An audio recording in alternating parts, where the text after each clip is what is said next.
Hello and welcome to this full moon report. This is the full moon in Leo, which will be happening at 13 degrees and 3 arc minutes. It will be on the 1st for some people, depending on your location. I'm in Perth, Australia, so this will be happening on the 2nd of February at 6:08 a.m. in the morning, in Australian Western Standard Time. And just before I get into discussing this full moon, I just want to introduce myself. My name is Pia, and I'm an astrologer. I have a founding in ancient Hellenistic astrology. I have a website called Life Tree Astrology, and on the posts page, which comes under Astral Musings, I do write about celestial events and moon reports, new moons, full moons. It's been a bit difficult this time. I'm a bit short on time, so I'm just getting this in. I have put a more in-depth post onto my website, so if you'd like to have a look at that, please do. And so this will be, I say this every time, this will be a bit of a shorter report.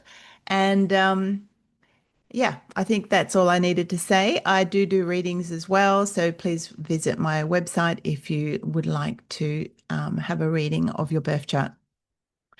Okay, let's begin. So this full moon in Leo, let me just share my screen. Let me see here. Okay, I've got a little gnat that's flying around here at the moment. Okay, I think it's coming out of one of my pot plants. Okay, here we go. All right. So hopefully you can see the chart that I have shared now. And so this is the Leo full moon. You can see the moon sitting over here. It's in Leo. It's at that 13 degrees.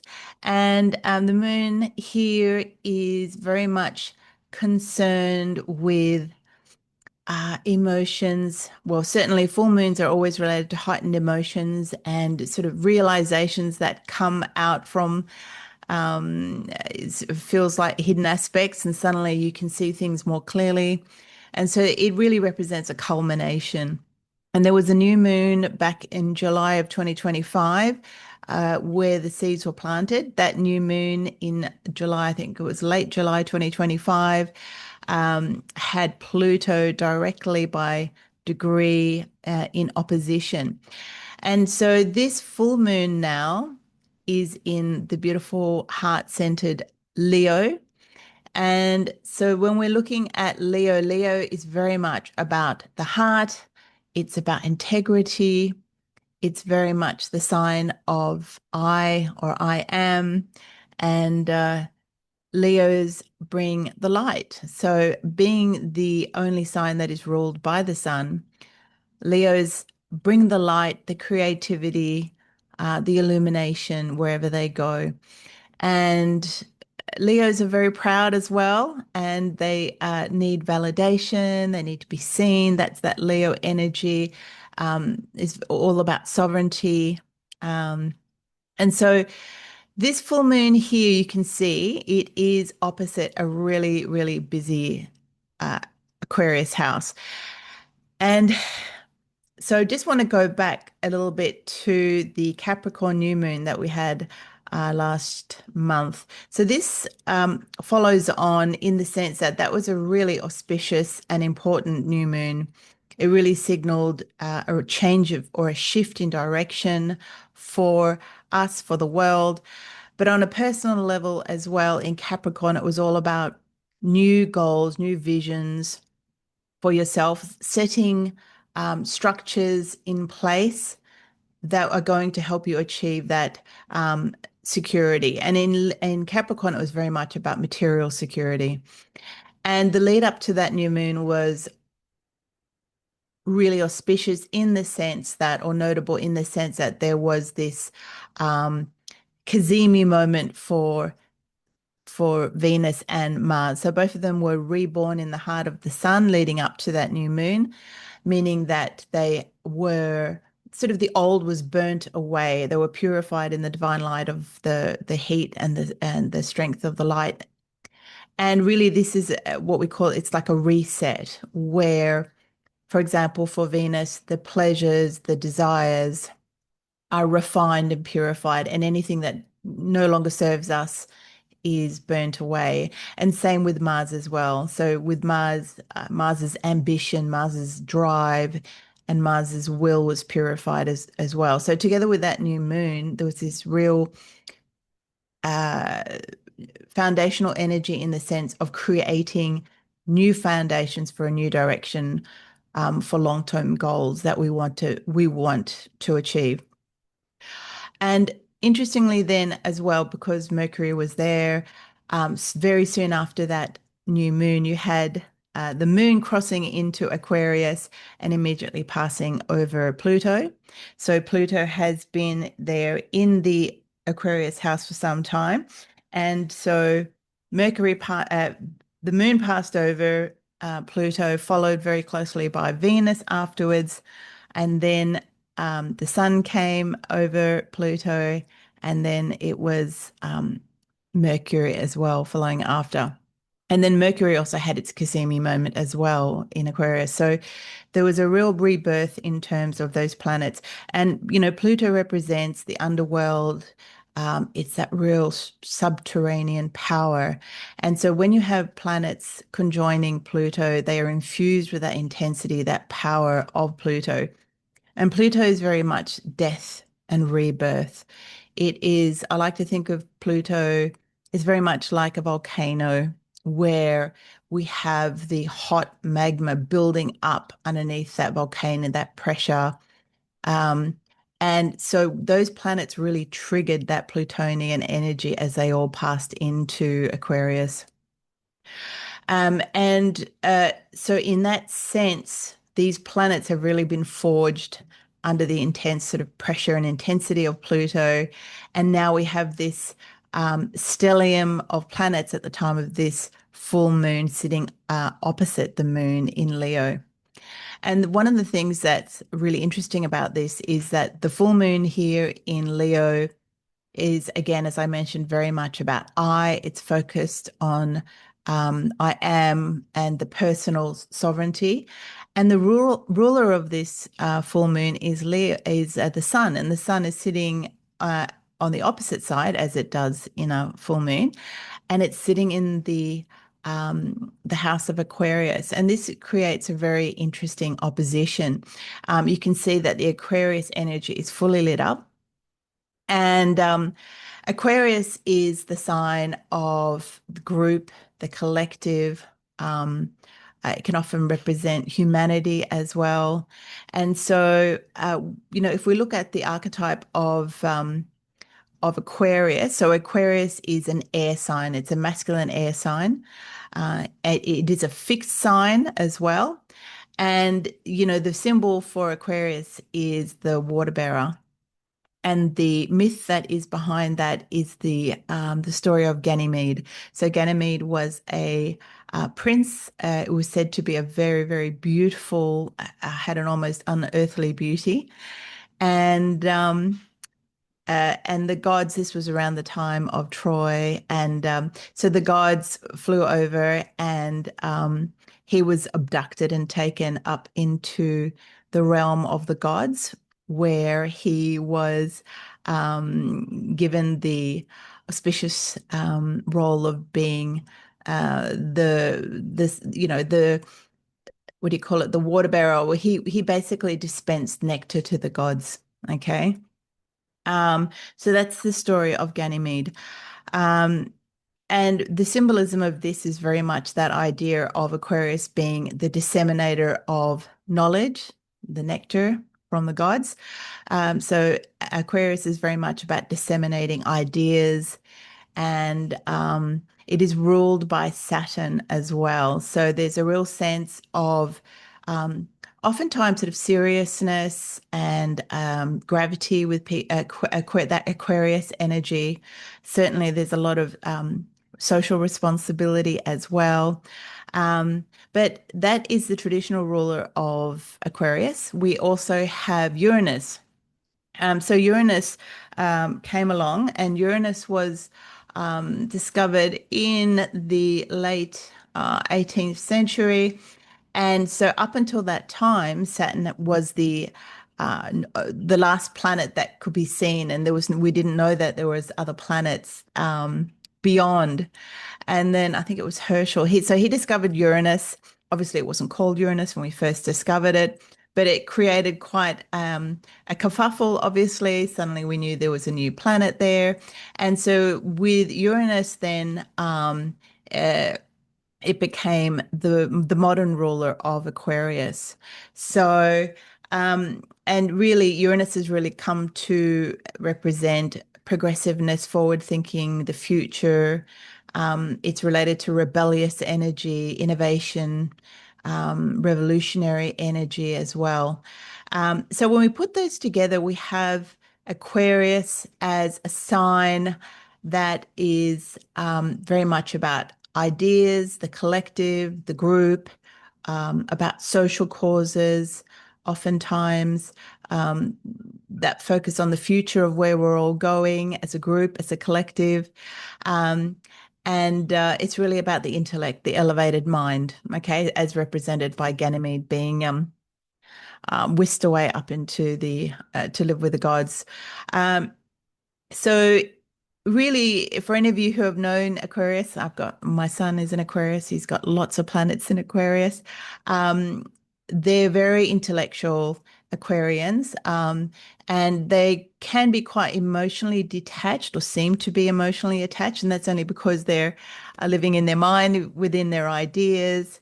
Um, and so the really interesting thing is that we have this moon here. So the moon in Leo, which is really about heightened emotions.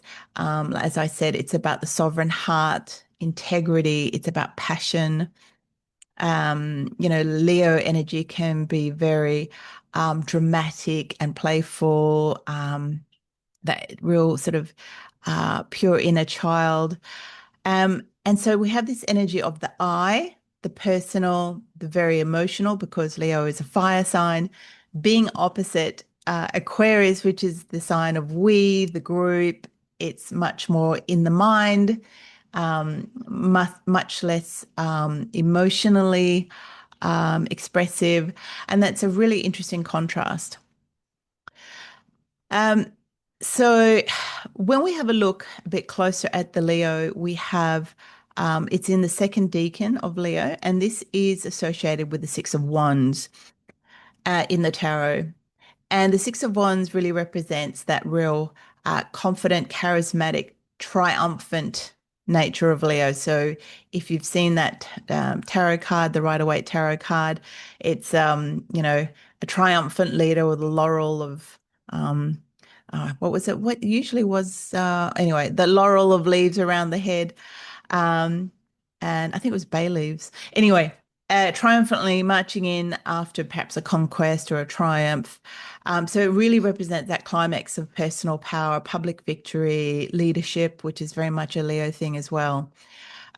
Interestingly, too, the second decan is connected to Jupiter, both in the Chaldean system and in the triplicity system as well. And so that really brings in the tarot card of the Wheel of Fortune as well.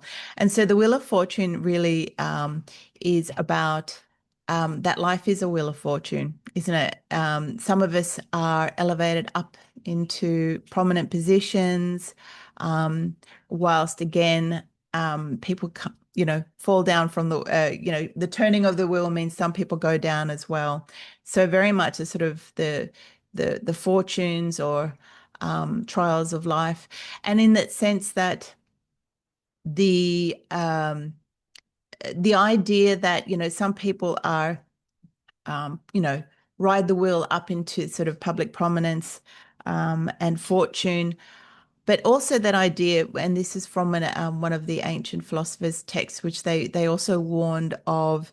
I'm just trying to remember the wording of the rise of somebody who is ignorant and crude. And I guess that idea is with the Wheel of Fortune is that there is a sense of impermanence in life. All things go up, they come down. And it's a little bit of a warning to that, in terms of, I think of it twofold. Number one, that people who rise up to prominence might not necessarily be true of heart. They may not necessarily, it might not be based on meritocracy or integrity, and yet they have that power.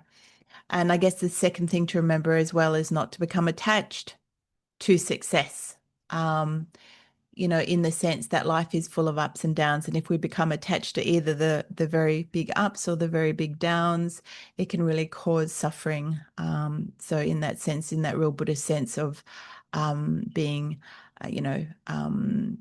non-attached and living in the now.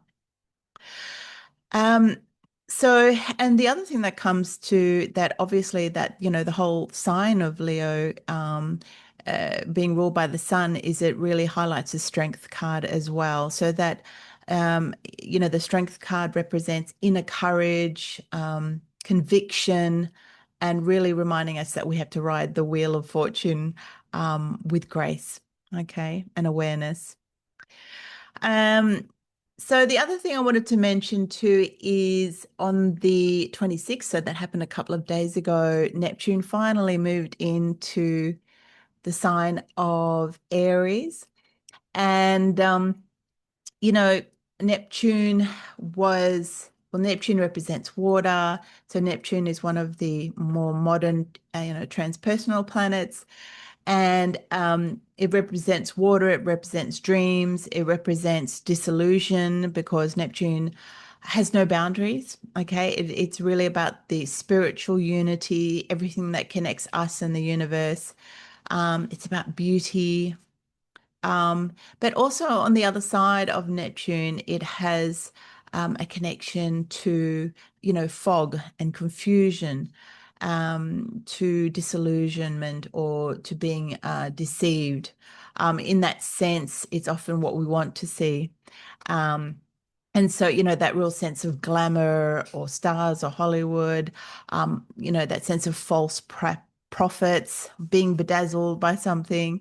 Um, and really, I heard one of the other astrologers talking about, which was very interesting, that when we look at, Neptune, Neptune's long travels through Pisces since 2011, there has really been that sort of rise of um, the cult of personality, in terms of, I guess, online, um, and that sense of people often being sort of addicted to online content, and really that sort of been driving our lack of, what would you say, lack of, giving us shorter attention spans, really wanting a sense of sort of instant gratification in terms of entertainment or news. And I guess in that sense, been hasn't been conducive to us in looking deeper or having that patience to really examine things more closely. Um, so Neptune now moves in from away from that Pisces, which was the water sign, um, and and it's now moving into, which is very, again, Pisces was very watery, boundaryless, very much about spirituality, but now it's moved into Aries, and Aries has a very, very different energy because Aries is a cardinal fire sign. And Aries is, we can almost call it a young sign because it is a sign that is ruled by Mars. And it is a cardinal sign, meaning it has a lot of um, impetus, a lot of starting energy. And so, you know, any planet in Aries is amongst that real initiating energy. Aries is a very ambitious sign. It's very energetic. It's fearless, very independent, um, very direct, and can be, I guess, on the negative side or, the shadow side, aggressive, impatient, impulsive, hot-headed as well. So when we are looking at Neptune in that Aries energy ruled by Mars, it is really bringing those themes of Neptune into that Aries arena. And so, that idea of really examining what your ideals are, what your dreams are, and actioning them on a personal level. So in terms of having that real idealistic action, using our creativity and our imagination as well. And then the rise of like, you know, who am I, that real self-discovery energy in terms of perhaps following a spiritual pursuit, but it tends to be more in that more sort of personal spiritual discovery as well. It is also the energy of the warrior because, you know, you've got the Mars rule sign, and then you've got that spiritual overlay of Neptune. So we're looking at really sort of the blending of spirituality with courageous action. So this is, you know, this is the archetype of the spiritual warrior. Um, and so, yeah, and just I guess the idea of using our intuition and passion as well. So one of the things that we need to watch out for is action in the name of idealistic causes that could cause harm, for example, or being deluded, I guess, in a sense, or by ideals that then inform your actions. And it can also be a sense of blurred identity because Neptune can be quite foggy, creating confusion as well. So that could be a reassessment of who you are, what you believe in, um, how you define yourself, and then from that, what your actions are that you um, put out into the world as well. Um, so that is Neptune, and luckily, I say luckily because you know, I'm really glad that Saturn will be leaving my eighth house. It's obviously leaving Pisces. It's been quite a tough ride with Saturn in the eighth house, but certainly when I look back on it, I have through lots of difficulties um, grown a lot, and there's been a lot of maturation from me, and I think a lot of resilience built as well. So Saturn will be moving into Aries as well on the 14th of February, and so it will be joining Neptune. They will be perfectly conjunct on the 20th of February. And so, look, Saturn here, it is in its fall because Saturn, it is exalted in Libra, so it is in its fall in Aries. And, you know, Saturn is bringing patience, wisdom, responsibility, delays. Saturn likes to deliberate, all right? Structured action, not impulsive. It's cautious energy. And so you place Saturn in that real impulsive, young, you know, energy of Aries that just wants to do, just wants to, you know, obviously sometimes act before thinking. So in that sense, Saturn is not in its in an environment that most easily brings out its nature. Um, However, having said that, it is really interesting that Aries will then come in to also teach us as individuals about patience and about maturity and all of those things. And again, that'll be a real amazing time of personal growth, taking responsibility for ourselves, a time of real self-reflection and self-awareness as well, and really for that Aries energy, really tempering it with patience and wisdom as well. Okay, I think that's all I just wanted to mention leading into this. Um, so when we look at this, um, Leo house, I just wanted to mention a few things as well. This is really intense collective energy, obviously opposite this full moon. And really, I was just having a quick look at the upcoming solar eclipse, which is happening on the 17th of February. And thinking that it is so interesting. I think this full moon gives us an opportunity to really assess where we are heading collectively by first really re-examining our own heart, our own sovereignty, our own truth, and making sure that we don't get lost in the big sweeping changes that are happening all around us at the moment. And it's certainly, I mean, you can't deny when you look at the world at the moment, just that there is huge changes in the air. Obviously, this is due to many factors, but particularly Pluto having moved into Aquarius. When we look back through Pluto's time in Capricorn, that was very much a time of um, powerful structures. So Pluto, certainly represents um, power, intensity. It can represent, real wealth when we're talking about, people who are incredibly wealthy. So we're looking at kind of oligarch level, billionaire level, really those intense power structures that represents, precious metals in the ground. It has that real subterranean connection. And during its time in Capricorn, there was a real power structure that was top down, a real hierarchical structure when we look at the world on the mundane level in terms of, organizations, governments, and and the way that power was distributed top down. And there's sort of very incredibly strong structures that held everything and people in their place. Now, with Pluto having moved into Aquarius, this is really the coming age of distributed power. So, because Aquarius is very much about the group, it's about, Aquarius has that idea of innovation, rebellion. It's like the individual amongst within the group. And it's you can see it already. It's about people starting to stand up, fighting against these structures that have been there for so long. And really, you can see the sort of collective action and rebellion that's happening around the world at the moment.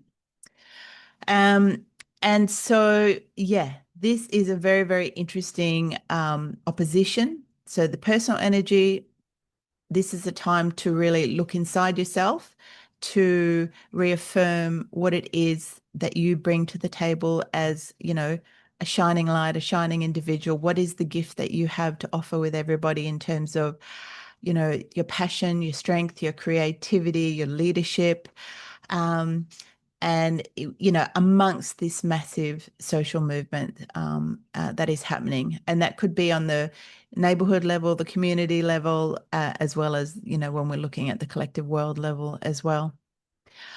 All right. So I'm going to now have a look at I'm now going to have a look at the horoscopes. Just to let you know, if you don't know, I use whole sign house system. So that means that I recommend reading for your ascendant sign or your rising sign. If you're not sure what that is, you can go to, there's a couple of free websites, astroseek.com or astro.com, where you put in your birth details, your location of birth, and then you can create your own birth chart. If you want to use the whole sign system, then you need to make sure that you choose the whole sign system when you create it. Okay, so in terms of this, just a little bit of information. The first house is determined by your time of birth. Okay, so in ancient Greek astrology, it was called the horoscopos, which was the hour marker. And so literally you can see here where I'm moving my hand here, or my little hand here. This marks the eastern horizon, and we can see there that the planets will, from our point of view, are rising up from that eastern point. Okay, so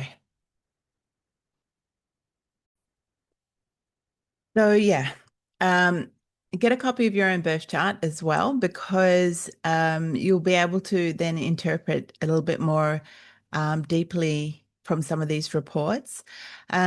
You can also watch for your sun sign. That is fine as well. I mean, sun sign astrology is based on putting the sun sign on and making it the first house. So you can also, lots of people sort of watch both and get some insight. Um, I'm very much a, believer.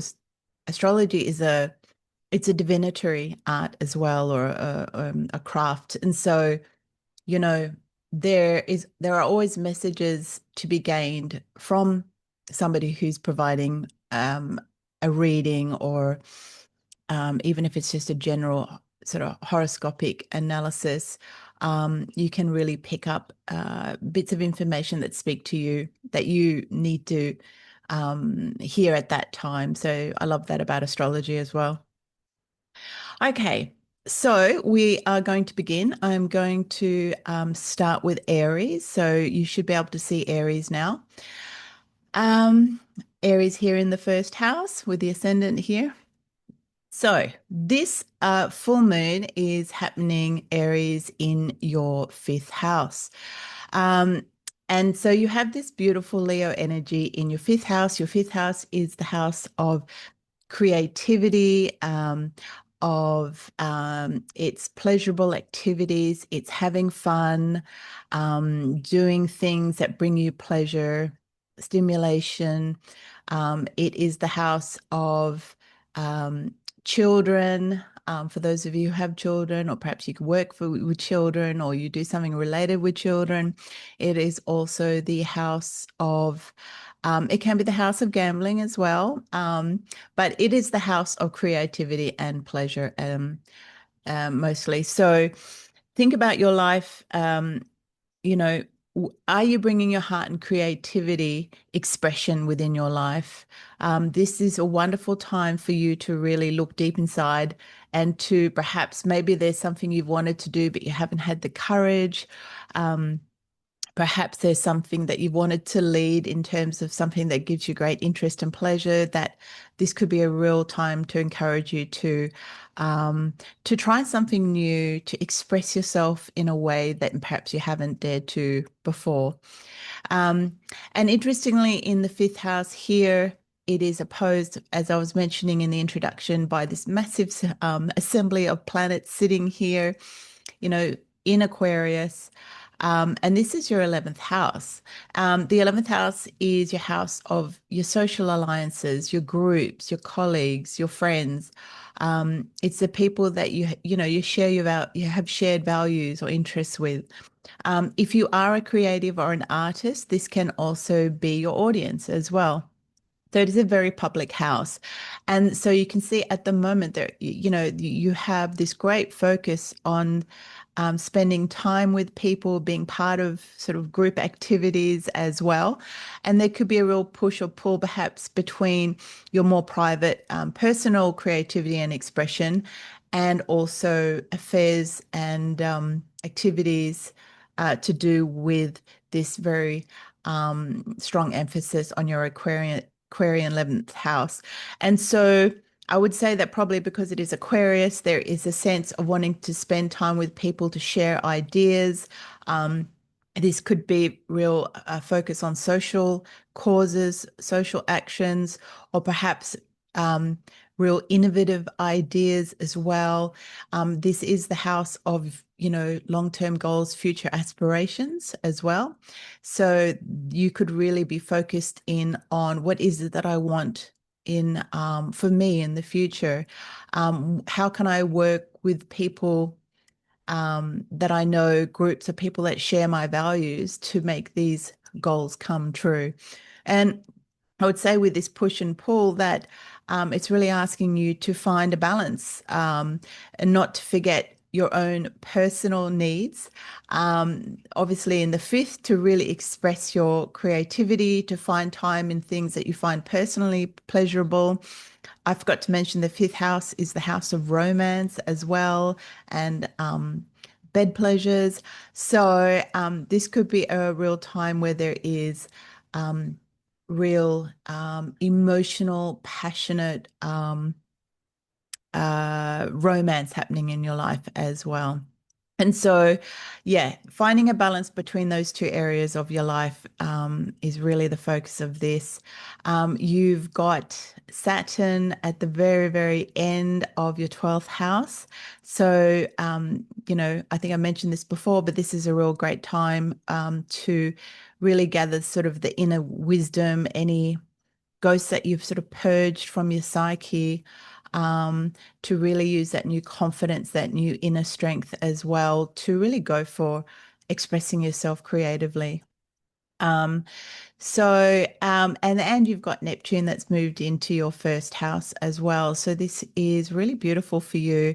Neptune moving through your first house, there you might find over the next 14 years or so that there is a real focus on um, expanding your own connection to spirituality in terms of being interested in perhaps new spiritual pursuits or practices.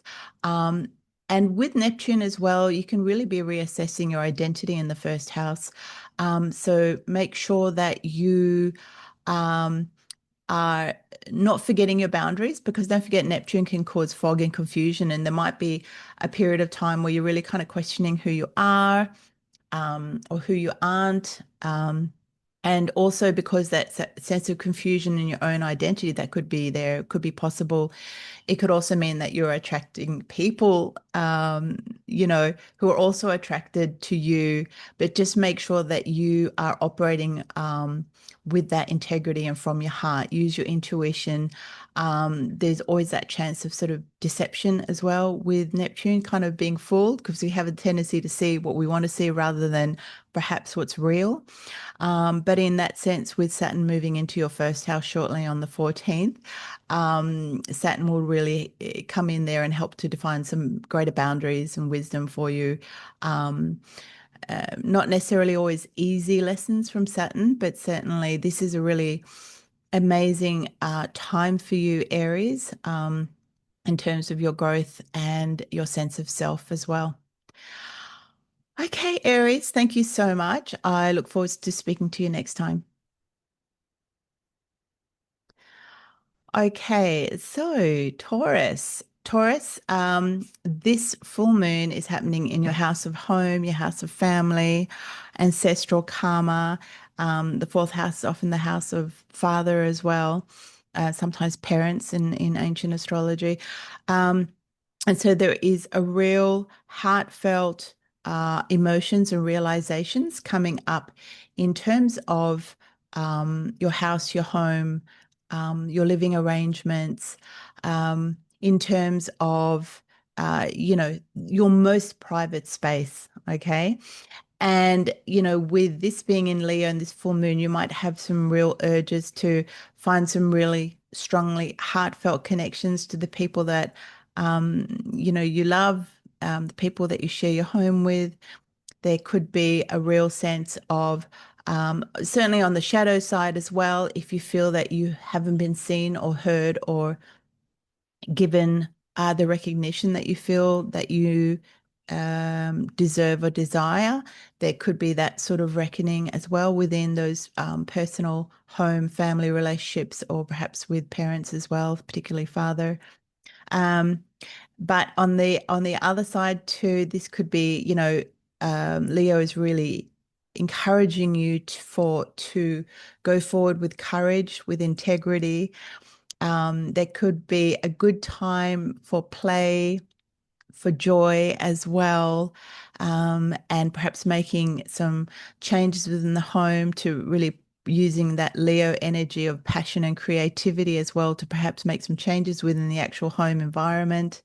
Um, and across in your most public house, which is your 10th house, you can see that there is a very big assembly of planets. So you have very strong energy sitting here in your professional sphere. And you have, um, you know, Mercury, you have Venus here, you have the Sun, you have Mars, and Pluto sitting here as well. So this is a very, very big transformational time for you in your career. And certainly being having an Aquarius in your career house, you are probably attracted or involved in careers that are very either future thinking, progressive, working with, innovative technology. Certainly the sharing of ideas. Perhaps a very intellectual profession as well, it could be. Um, and in that sense that you could be also involved in social causes as well. And so I guess this, you've got, there could be a rebellious energy as well. And so with this full moon here, in the fourth house, it's really asking you to marry or find a balance between, who you are personally, um, within your heart, authentically, your sovereign self. Are you bringing that into your work role as well, your public role? So, for those of you who perhaps are not working, we still the 10th house represents your public persona, your public reputation, your public actions. And so, I guess the question for you, Taurus, is are you bringing enough authenticity, heart into your public role? Um, are you able to show a little bit of that sort of Leo passion and emotion within your work role as well? So that can be quite an interesting dichotomy between what you show publicly and also, what you feel and who you are in your private sphere as well. So yeah, that tension between the public role and the private role. And interestingly too, Uranus is also square to this, full house here as well. So there is a real feel of unpredictability. There could be some unexpected events and breakthroughs. So just expect the unexpected as well in terms of that public house. Um, so you've got Saturn coming to the end of its stay in your 11th house. So there's probably been some big sort of lessons, changes in terms of your social group and your colleagues, your friends. Perhaps, through wisdom or certain trials, you have decided, perhaps some friendships have ended, perhaps there's been some new ones, but there's perhaps a lot more clarity around the people that you associate with and who your friends are and what it is that you need from them and what they bring to you. And so now also Neptune has moved into your 12th house. So this is going to be many years of a real introspective focus on your spirituality, on that sort of inner world, how you can, how you connect to the universe in the most private way. Um, there could be some real inner work that needs to be done as well. The 12th house is the house of where we keep, difficult emotions from the past. It could be trauma, sorrow, but it is also the house of, certainly in the more modern sense, our spirituality, our connection to God. It can also be related to dreams and also, foreign places as well. So yeah, some really big changes coming in your internal world as well, Taurus. I think that's all I wanted to say. I'm trying to keep these relatively short, but wishing you all the best, Taurus, and I look forward to talking to you next time. Gemini. Okay, we have the full moon sitting in your third house.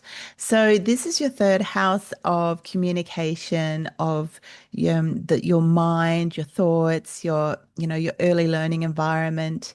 It's your neighborhood, it's your community. It's sometimes people call it like your fishbowl.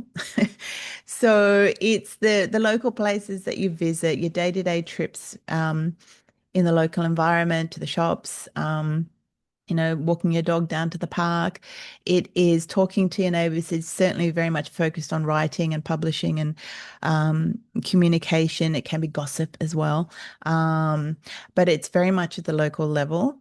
It is also the house of siblings, sometimes distant, more distant relatives, uncles, aunties as well. And so there's a real full moon here. There's a big fruition, emotional culmination happening here. In Leo, this is going to be very heartfelt, passionate, sort of heightened emotions. And with Leo too, Leo very much is having that focus on thinking about what is it that I bring and contribute in my local environment, my local neighbors, to the people here that are in my local community. And there could be a real drive to perhaps share your authentic truth, your heart, to be seen, perhaps as well, to be recognized. That could take many forms in terms of your role within the community, or it could be a media project as well, which is, so common now with for people, especially younger generations, in terms of just being so active online, having a presence online, perhaps having a podcast or a YouTube channel or something like that. But yeah, so a real strong sort of realization and fruition within this part of your life. Um, and so interestingly too, we have this strong opposition from the ninth house. So the ninth house is the house of God, is what it was called. It's the house where the sun rejoices. And so if we think of the third house as the local mind, your sort of more day-to-day interactions in your life, the ninth house is more about higher wisdom, higher learning. It is related to topics such as religion and law and philosophy, about um, understanding the world from a more higher perspective. It can be also foreign cultures, long distance travel in foreign countries. So there's that real search for knowledge, thirst for knowledge. So you're going to have you have a real focus on this at the moment, Gemini, sorry. And being a Gemini as well, I mean, Geminis are an air sign. Geminis love to gather knowledge, share knowledge, and ideas. You are certainly a very intellectual sign as well. You like to communicate.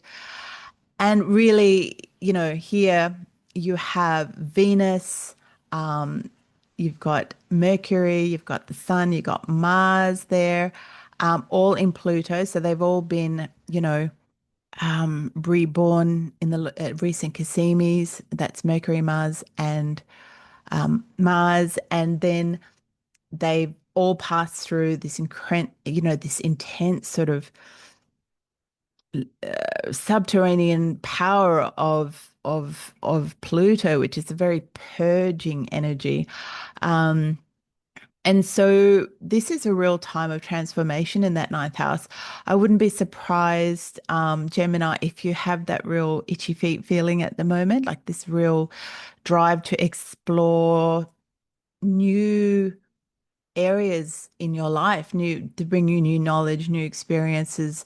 Um, it doesn't necessarily mean that you'll be going overseas, but it could be meeting lots of foreign people. It could be going back to university. It could be undertaking some sort of more formal studies in some spiritual practice, or religion or philosophy. Anyway, very, very interesting. But it is interesting that you have this, opposition here to that sun in your Leo. So you could be having that real sort of push and pull in your mind and thinking, there's something here in the third house, where the Leo full moon is representing perhaps some sort of heart or attachment, or questions of authenticity of what you bring, what you contribute, what you share, what you let other people see. Um, so this could be really considering, your creativity in your local role, and perhaps this real drive to explore the world in terms of certainly here in Aquarius, it's very progressive. Perhaps joining some new group, new ideology, new way of thinking. So just a very, very interesting time for you, Gemini. And really it's about just balancing this, this Leo moon is thinking, can you bring your heart, your authenticity, perhaps your leadership, your creativity? How can you bring that into this embrace of uh, new knowledge and ideas that you probably are hungering for at the moment, and finding a balance between ideas and your heart as well? You've had Saturn moving through your 10th house, so that that's finishing now. So Saturn's moving out on the 14th. Probably you've really had some really big lessons with that transit of Saturn passing through there, with Neptune having been there as well. I don't know about you, but Saturn, you often curse Saturn when it's happening, but then when you get to the end of it and Saturn's almost there, do you think, oh, you know what? It wasn't easy, but I actually did learn a lot. Um, I did gather wisdom. I did put some very strong foundations down in terms of supporting myself and my career, and, what it is that I'm working towards. And you probably feel that you have stronger resilience now as well, okay, from perhaps some of the difficulties or blockages that you had in your career or your public actions as well, or your reputation. Neptune has now moved into your 11th house. So this is a really amazing time for the groups that you associate with, your friends, your colleagues. And with Neptune here in that Aries house, it's going to be a real initiating energy in terms of how you connect to the world in a more spiritual plane, perhaps thinking about, um, you know, uh, participating in groups that are more spiritually focused, perhaps. But interestingly, in Aries, there is that real individual drive as well. So it could be more you personally um, endeavoring to grow your spiritual network as well, or perhaps a more sort of action-orientated leadership role as well. Um, Good. Just be careful again. Neptune can be very foggy, so we can get caught up in idealism as well, or sort of false prophets, or things that glitter, or thinking things are real when they're not. So just to make sure that you check in on yourself, and you don't become that it's not an illusion, that you don't get deceived as well. Okay. All right. Lovely, Gemini. I look forward to talking to you next time. Thank you. Okay, Cancer. So, Cancer, your ruler, the moon, is in your second house. And so the moon here is really shining a light, bringing to culmination um, emotions, events, and realizations or situations related to your livelihood, your material resources, to certainly in the more modern sense, perhaps how you value money. Your connection to money. Sometimes that could be connected to how you value yourself as well, so your self-esteem. Um, and so, yeah, in Leo, this could be bringing up issues, either positive or negative, but issues related to, or, you know, uh, are you being authentic in how you make a living? Do you have enough creative expression? Um, is it allowing you to be passionate, expressive? Um, is it allowing leadership? Perhaps, that Leo energy is often about leadership as well. Um, are you receiving enough validation and recognition for what it is that you do to make a livelihood. So all of these come into focus. And so that second house is being opposed by these planets sitting here in the Aquarius eighth house. And the eighth house is a very complex house, not a very easy house, as I should know. I was saying earlier, I've had Saturn passing through there and Neptune for many, many years. Maybe I'll do a separate video on that. But the eighth house is very much about other people's money, other people's resources. So that can, for example, represent and I have a friend who's done this. It can be having to look after strata money, for example. If you live in a group of homes and there needs to be, you have like a strata group and you have to deal with the money of all the people that live in the apartments as a collective. It can be money related to your parents or extended family, so it could be family money. Um, as separate from sort of your immediate family's money. So it could be family money. It can be spouse's money too. If you're, the earnings that your spouse has or your spouse's family money as well. It can be inheritance. The eighth house is related to endings and actual death itself. Um, and so, um, in that sense, when you look at all the topics of the eighth house, it's like, death and taxes. It's karmic debts as well. So soul contracts. There's people in your life that, um, in that sense, I often think it's the people that you sort of haven't chosen. It could be family or just people that are part of your life, and it feels like you have that sort of soul connection to them. Might not always be easy. Um, so it's a complex house, and death, taxes, and all that sort of stuff. It's no wonder it's related to sort of anxiety as well.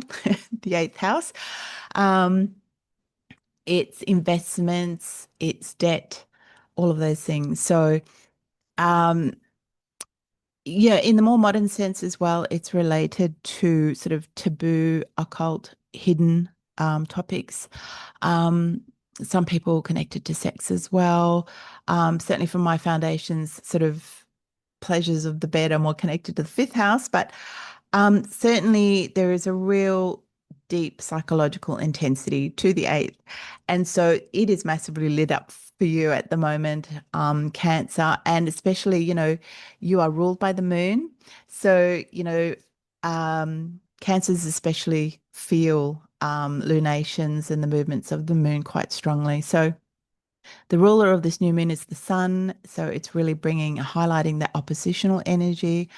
So it's really about for you, um, you know, managing the push and pull, finding a balance between your emotional needs, which are very much related to your heart, to being recognized, to being seen, to being validated, for who you are authentically, for what you bring, what you share to the world, um, and for um, passion and the creativity as well. So, and that certainly in that second house is bringing those emotions to your self-sufficiency, your connection to money, how you make a livelihood. And then the eighth house, there's this push and pull, oppositional energy from obligations that you might have financially or shared resources, where you don't have full control over certain resources, and those sort of more karmic connections. So very, very interesting, Cancer. Just to finish off, you've had Saturn. By the way, Saturn is a ruler of, the eighth house stellium of planets or assembly of planets, but it's not at a very good angle to provide support because it's sitting in aversion to where the moon sits in that Aquarian house. Um, However, it is coming to an end there. To the end, the final critical degrees of your ninth house. So there's probably been, over the last 2.5 years, great introspection and perhaps restructure and sort of wisdom gain in terms of how you see your connection to God, your place in the universe as well, your belief system, your world views, as well, probably have gone through quite a few changes. And then you have Neptune sitting in your 10th house. Neptune moved in there, I think it was 26th of January. This is really bringing great ideas, a sense of beauty, a sense of connection to your 10th house, or certainly your desire for your public role and your career um, to be providing a sense of connection and beauty with that Neptune in there. Just be careful too with Neptune. It can create a bit of confusion, a bit of fog as well, because Neptune is quite boundaryless. Neptune certainly represents, one of its representations is compassion as well. So you might feel that you want to um, be involved in a job or public actions that certainly involve a more compassionate focus, which would also match with this kind of Aquarian energy that we have at the moment. Again, just make sure that your ideals or your sort of idealistic visions are a little bit grounded as well. Okay, and I think that's all I wanted to say. So, thank you, Cancer. I look forward to speaking to you next time. Okay, Leo. Leo. So Leo, this I'm a Leo rising.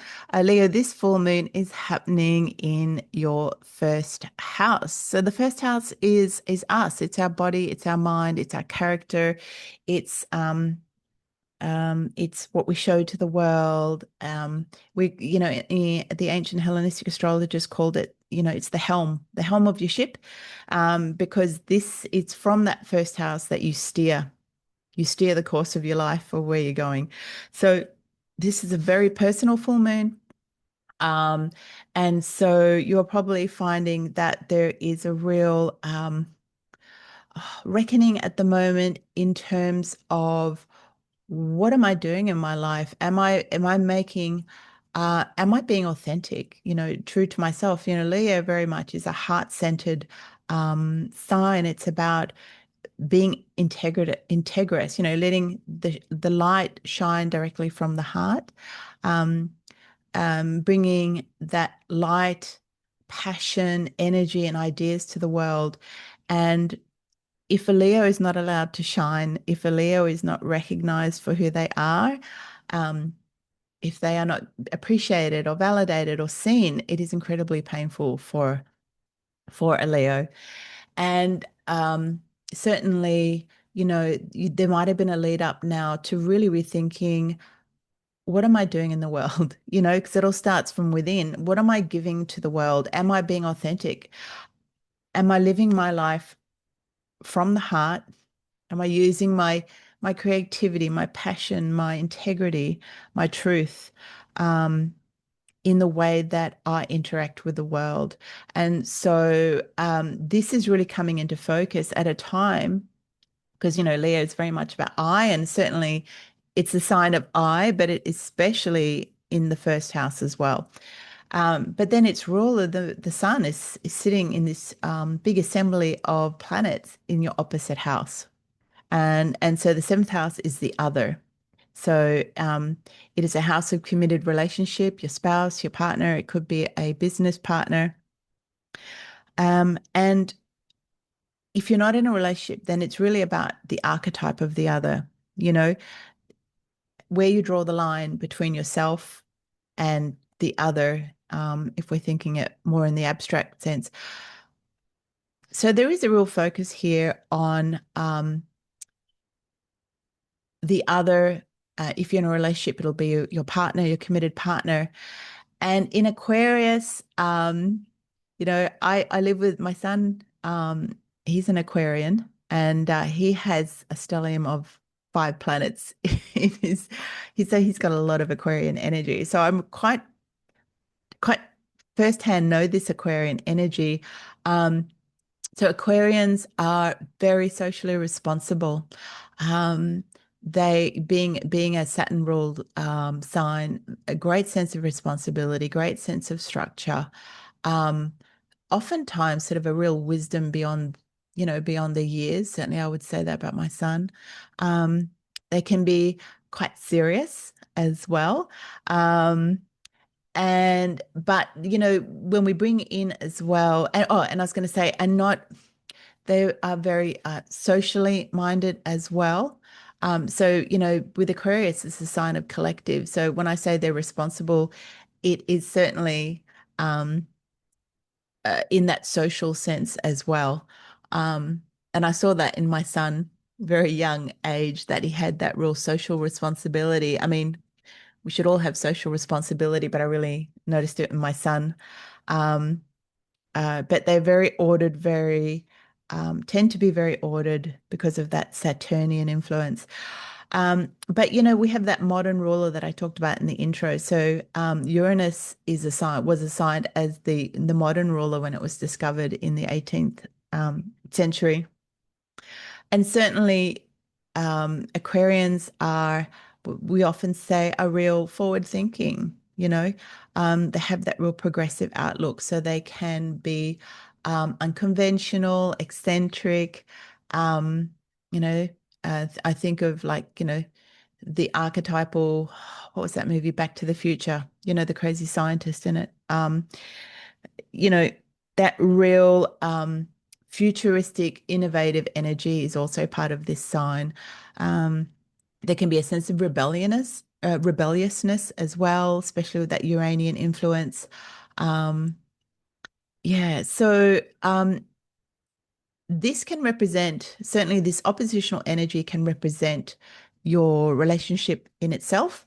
There could be one partner, perhaps you wanting that more sort of personal, intimate connection, validation, recognition.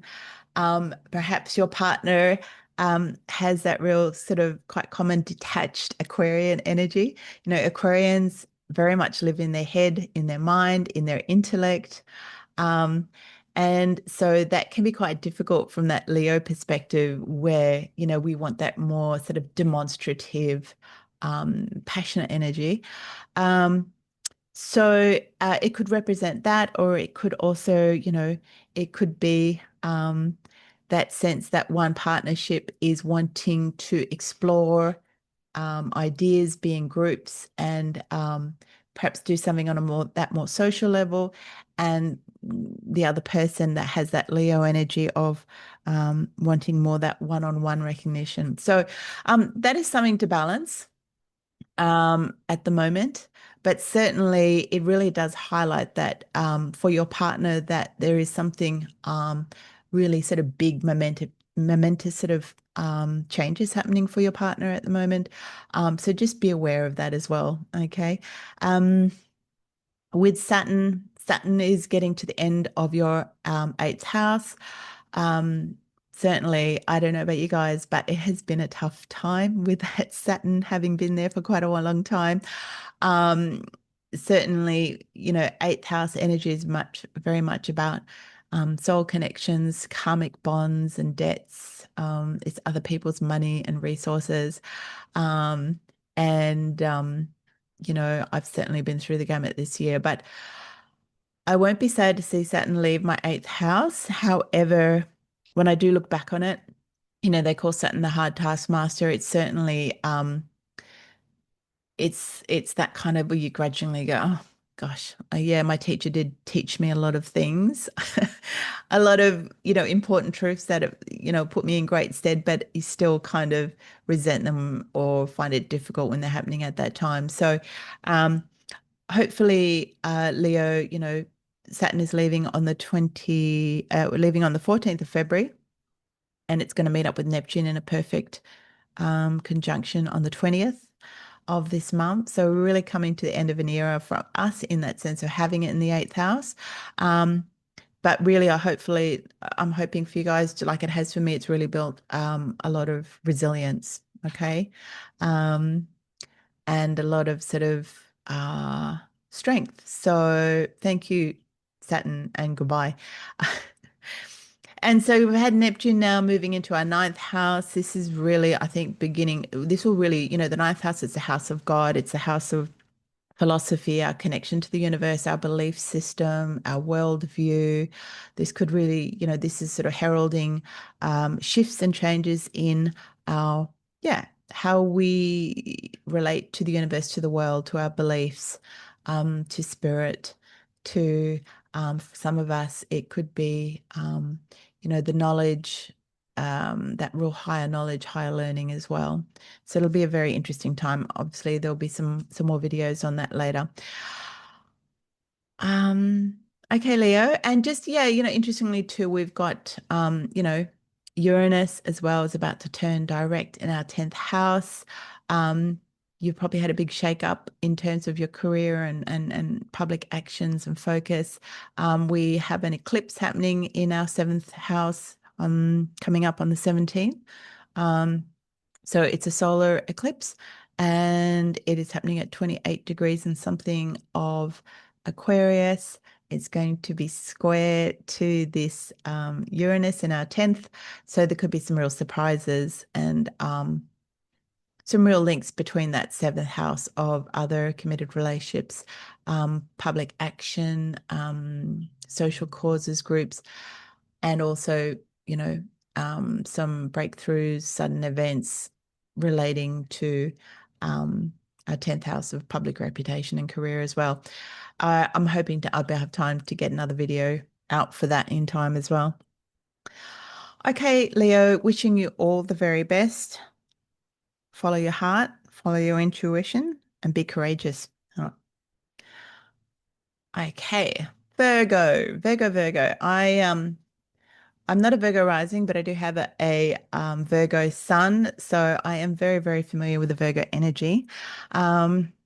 So this full moon is happening in your 12th house. You can see it here.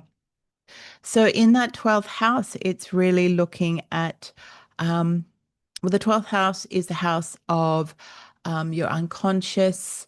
It is the house of, where we keep our feelings from things that have happened in the past. So past events that can be, it can be trauma, it can be sorrows, it can be self-limiting, self-defeating behaviors or patterns or negative sort of self-beliefs as well. The 12th house can also represent institutions and, like, prisons and hospitals. It can represent sorrow. It's very much, it's the house, it can also represent isolation as well. So this, this full moon can make you feel perhaps a little bit isolated, a little bit, sad and emotional potentially. Um, and it's about checking in with your heart and I guess reflecting on how you love yourself, how you support yourself, you know, um, are you being authentic? Are you being living your truth, Virgo? So this is a time to really be courageous. It might be a really good time to have that sort of time alone to really reflect on these emotions. With the 12th house, I think especially with a Leo, that Leo in your 12th house, it could be quite difficult because Leo is the sign of I. It can be that sense of validation through your ego in a sense. And we all have ego. It's not a dirty word like that song says. Um, but the thing is that, the 12th house is the house of spirit. It's the house of the unconscious. It's a house where our ego really doesn't have much say. So the 12th house we say is the house of surrender, really, because it's an important house for surrendering our ego, surrendering control, and really moving into some of those more difficult aspects of ourself. And the only way to do that is to really to meditate, to take that solitude, to reflect. And really, Leo here is asking you to use the Leo courage, the Leo heart, to shine a light on things that may be causing you pain. And I love I love this analogy of, you know, um, if you have like we all have that room or like the basement where just lots of stuff just like is thrown down into the basement because you don't know where else to put it, or you go, oh my gosh, that's too hard. Or there could be old boxes that you haven't unpacked for ages with sort of pictures of old boyfriends or partners or married. Um, and you kind of might know that there might be a few rats running around down there, or you know what I mean? Like, you need to clean it up. And you go, oh my gosh, I just don't even go down in the basement. And you kind of just shut it, try and put it out of your mind. It's that kind of feeling in the sense that sometimes not wanting to look at what's down there or imagining that there's something worse down there than you remember, or that it's going to be harder than you even, I God, I can't even look down there because it's just going to be too much work or too difficult. Um, it's really about, yeah, getting down there, turning the light on, cleaning up, looking at what's really there, sorting through it. It's that idea of things that sit in the shadows that we don't examine. And I was going to say I'm not guilty, but yeah, I'm very prone to doing this. Um, if we don't shine a light on things that are difficult, then they really have that power over us in the sense that they're operating from the shadows, affecting us in our daily lives, our confidence, our sense of self, our self-esteem. So I would really recommend, Virgo, that you take that time to spend some time with yourself. Um, somewhere where you can reflect, somewhere where you feel safe, somewhere where you feel comfortable. Um, and reaching out to somebody as well if you feel like you do need to share something. Um, so that 12th house is opposite your sixth house. And there's a very strong oppositional energy there. So the ruler of this full moon is the sun. That's Leo's ruler. It's sitting opposite in your Aquarius sixth house. Now, the sun is always directly opposite when we have a full moon, by the way. But you can see that the full moon is with lots of other planets. So we've got Mercury here, we've got Venus, we've got Mars, we've got Pluto. And if you listen to my intro, all of those planets really went through um, some rebirths, and that was Venus,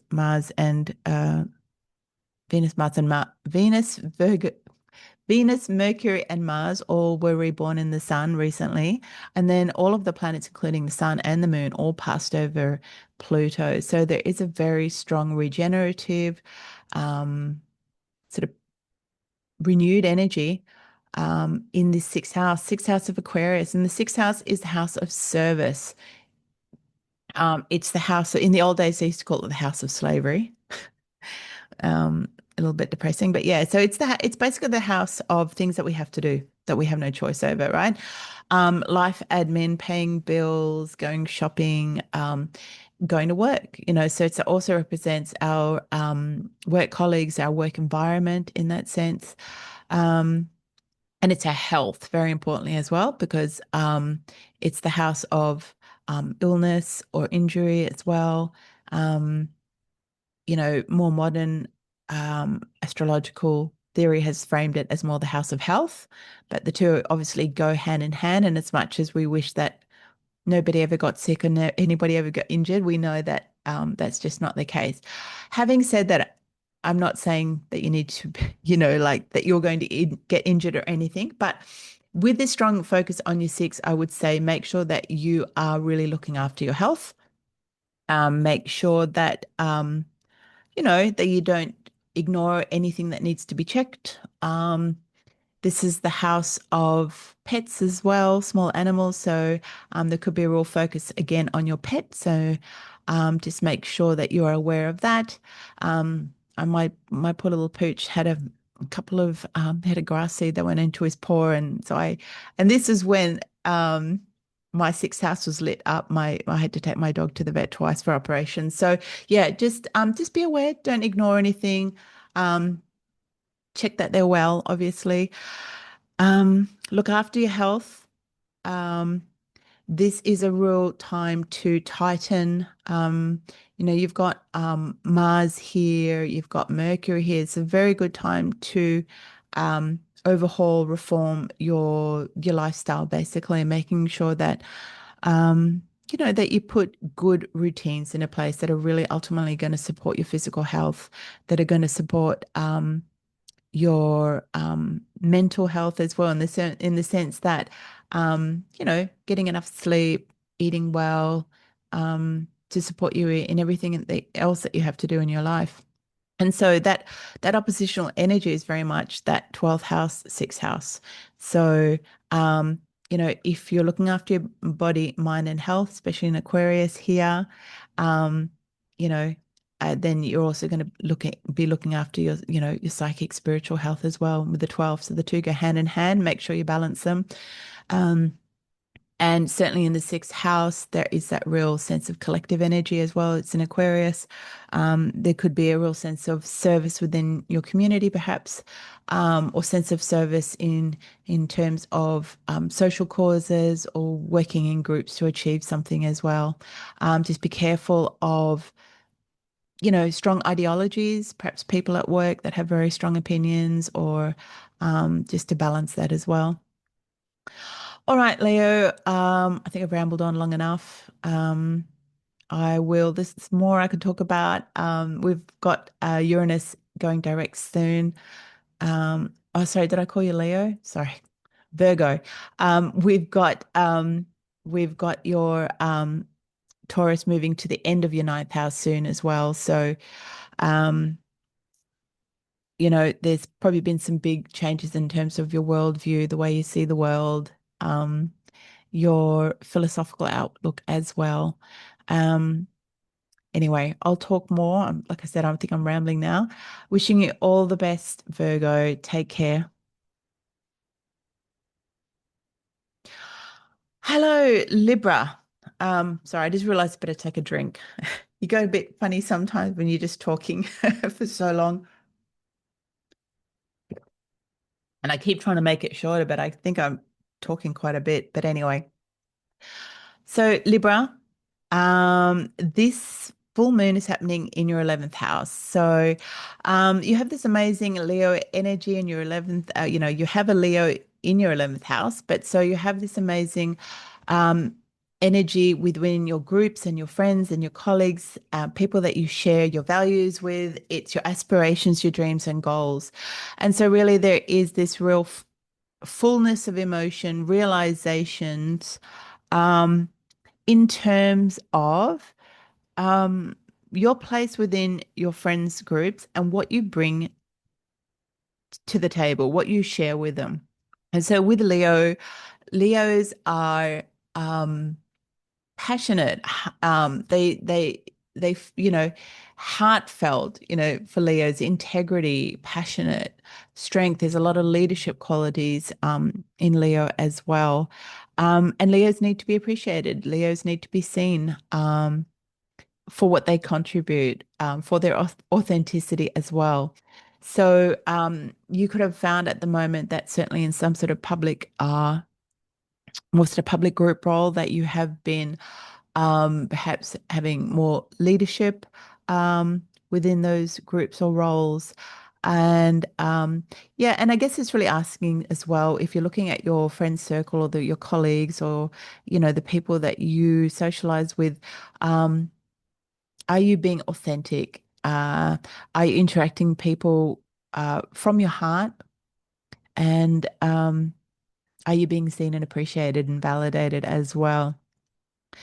Um, and are you able to use that amazing creativity that Leo has as well? Because um, from that, and also if we're looking at, the 11th house is inspiration, goals, future goals as well. So this might be a time to really assess where you've been heading, or where you thought you were heading, or perhaps there might be a change in your aspirations and your goals.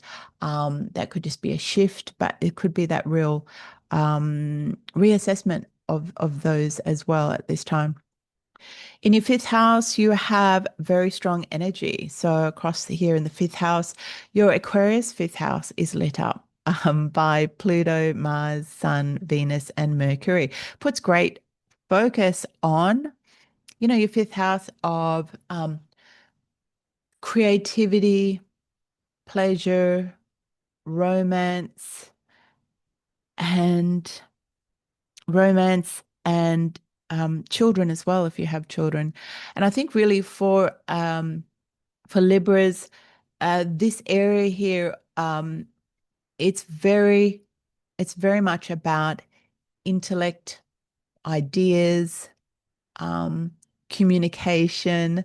So, for example, you might be really attracted towards activities, pastimes, or creative projects that really allow you to express your ideas, your creativity through your ideas, through some sort of um, interaction. Okay, so um, and also, you know, with your children, there could be a lot of sort of very sort of intellectual connection with your children about, exploring ideas together. Um, and I would say also for your romance, you might be really attracted to somebody that allows you to um, share your thoughts, share your ideals as well in terms of, especially with Aquarius, the wider world, social causes, um, some of the sort of more big picture subjects as well.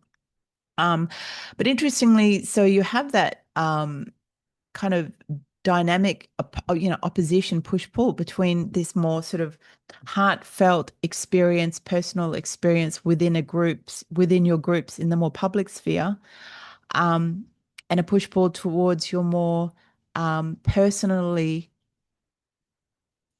satisfying and pleasurable activities in a more private house, your fifth, because your fifth house more represents, our leisure time, a time away from work, the time that we have to ourselves.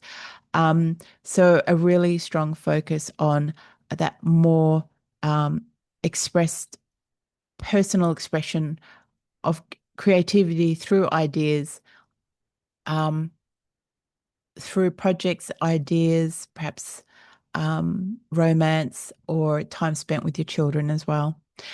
Um, Saturn, the ruler of Aquarius, is at the very end of your sixth house. So there's been a big transit there on really creating better structures for you in terms of your health, your service, and your day-to-day sort of life admin and responsibilities.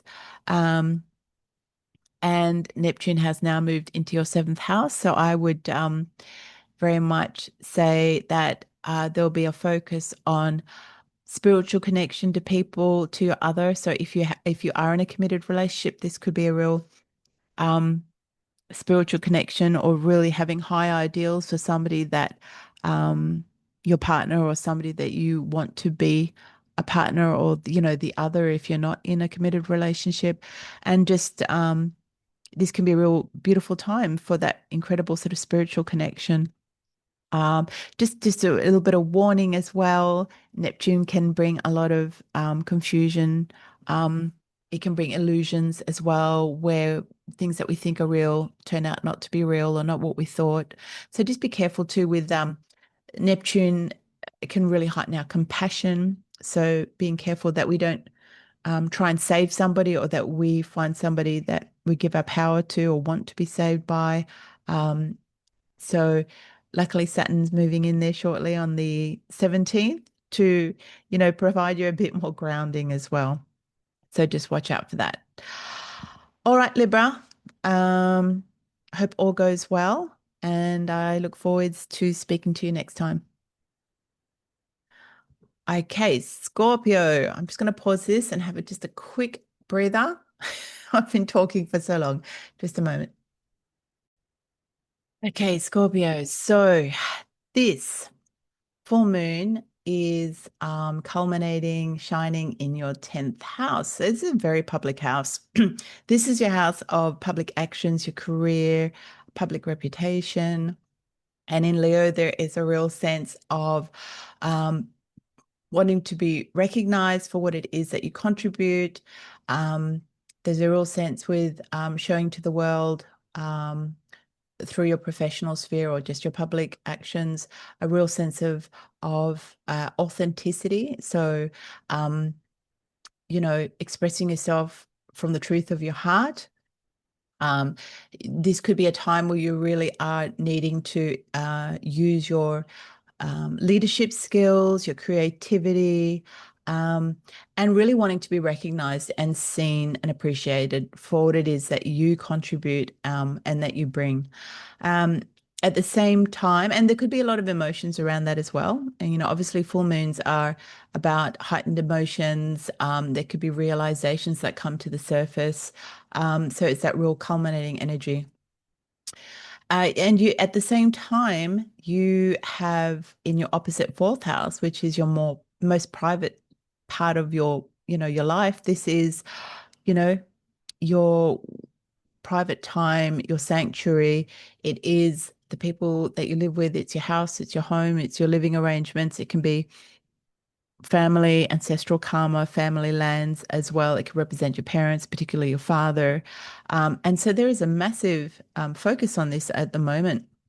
So at the same time that you're sort of feeling this need to be seen, to shine, to validate in your public role, in your home, there could be this real focus on ideas, communication, social causes, idealism um, within that home environment. Um, and, the planets here have all been reborn in, not all of them, but Mercury, Venus, and Mars have recently been reborn in their respective kazimis, meaning they were purified in the heart of the sun to reset their synodic cycles. And so they really come in with stripped back um, motivations. So Mars in particular um, has new drive, new vision to construct, and that was back from previously when they were in Capricorn, just before the new moon. And Venus as well, her desires and her values again were stripped back to the essential, and also wanting something more structural and long-term and sustainable. And Mercury as well, very much planning towards planning and strategic as well. And so all of these planets, including the sun, when they first entered Aquarius after that new moon, were really forged under this subterranean power of Pluto. Um, Pluto is purging. It is deep, deep energy.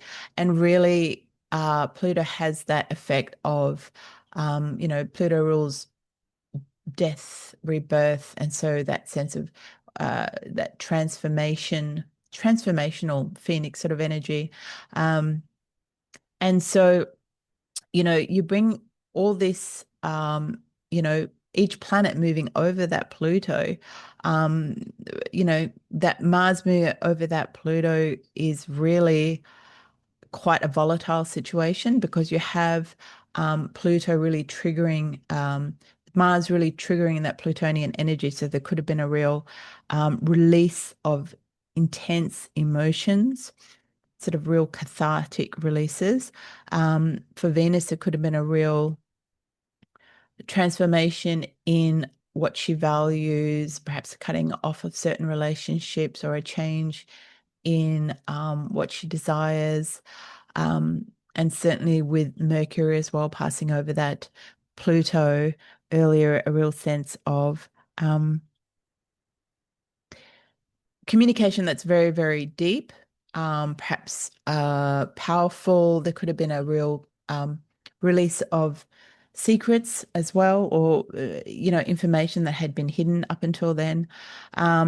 And so this has been really powerful, and especially for you, Scorpio, you're ruled by Mars. So that period when Mars, I think it was about 5 days or so that Mars was um, conjunct Pluto was in a very intense time.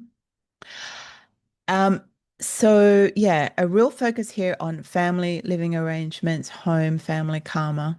And so there is this push and pull between you wanting to be seen, recognized, being able to use your creativity within your professional sphere, and then that sort of push and pull needing to balance with this very strong focus of what's happening within your fourth house as well. And in Aquarius, that could be that sense of um, progressive, um, it can be progressive ideals, it can be innovative ideals, the sharing of ideas related to the collective, to social causes. Um, Not to forget too that sometimes that idealism can cause conflict as well, as we can see all over the world. But there is that sense of really wanting freedom, liberation, um, uh, not wanting to be, if you feel that there's any oppression at all, really sort of like balking and pushing away from that, wanting to be able to express your ideas intellectually, freely. Um, yeah, and that sense of, being authentic or being non-conformist as well. There could be that real energy as well. Um, okay, I think that's the main thing I wanted to say. Obviously, you've got Saturn moving through your fifth house towards the end. It's almost at that anaretic degree. So there's a sense of it can't see this, by the way, it can't see this Aquarian house that it rules directly. It's in aversion. So perhaps, the Saturnian support is a little bit could be Saturn's support could be a little bit delayed here or perhaps a little bit indirect. But Saturn is about to leave your fifth house of creativity and joy and is about to move into your sixth house, where it will join Venus and they'll have an exact conjunction on the 14th, on the 20th of February. So it leaves on the 14th of February. Um, and they'll be, in your sixth house for quite some years, and there'll be some big changes coming towards your day-to-day health, your routines, the service that you provide to others or through work, and yep, it also very much about you know looking after yourself and making sure that your day-to-day routines, your life admin is all sorted. Anyway, we'll talk more about that later. Scorpio, it was lovely to talk to you, and I will see you at the next video. Okay, Sagittarius. Sagittarius, where are you? So, um, I'm just looking for the full moon here. So, Sagittarius, this full moon happens in your ninth house of God. So the ninth house was the house they used to call it Theos, the Greek. This is a house of higher learning, higher thinking, a higher mind. It's philosophy. It's law. It's the house of foreign cultures, foreign travel, it's religion, it's spiritual doctrines and practices. So it's very much the search for knowledge, the search for new experiences. And you have Leo in that ninth house. So there is a real, with this full moon, a real rising of emotions, perhaps realizations in relation to your spiritual connection to the world. Um, there could be looking at your heart. Um, are you living um, authentically in terms of your connections to, um, you know, spiritual beliefs or God or whatever, whatever it is how you relate to the world, basically. So this could be a real time of um, realizing or thinking that you want to express yourself more authentically. Perhaps you want to go travel. Perhaps um, you've made some realizations in terms of what you believe and want to make some changes, um, in terms of that sort of fire within you. Leo is very fiery, it's very passionate, um, and about being more authentic or integrous in this sphere of your life. Um, and perhaps thinking about recognition as well. Are you being validated? Are you able to use that creativity? And so This is an opposition to a very full Aquarian house here. There's a very strong Aquarian energy in your third house, third house of your local environment, your neighborhood, your community. It's your house, it's the house of your mind, your day-to-day mind as well, rituals and that you have. And certainly it's very much about writing, communicating. It can in more modern terms, it's very much about social media, the sharing of ideas either online or locally. It's a very big focus here. So, and certainly with an Aquarian third house, this is really about ideas um, that tend to be concerning the collective. So, social groups, perhaps your community. Um, it could be ideas that are progressive, related to social causes as well.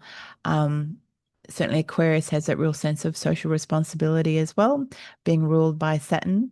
Um, Aquarius is being an air sign, it is very intellectual as well. So it can be a little bit more in the head rather than in the heart. And so I think that's that really interesting opposition about the full moon here in your ninth house, asking you to remember what it is. What do you believe in? You know, what are your beliefs about the world, about existence? Those really big questions that you're probably feeling quite passionate about at the moment, versus what's happening in your more local environment, that's more involves groups and perhaps a more sort of detached way of expressing yourself and communicating.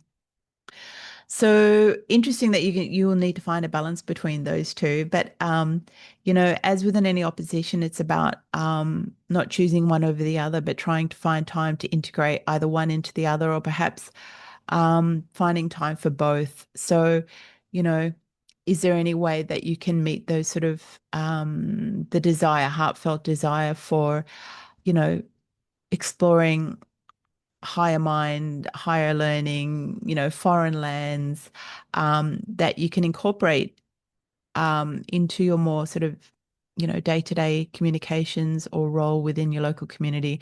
Certainly here in the third house too, this is the house of siblings and as well as perhaps uncles and aunties, and it's your early learning. So, what can you do to sort of find time for both of those parts in your life, and can you somehow integrate them? Um, I think that's what I wanted to say. I think that's it. I'm trying not to keep this too long. Sagittarius, you've got some beautiful things. Just before I go, Neptune's moved into your fifth house. So this is really beautiful.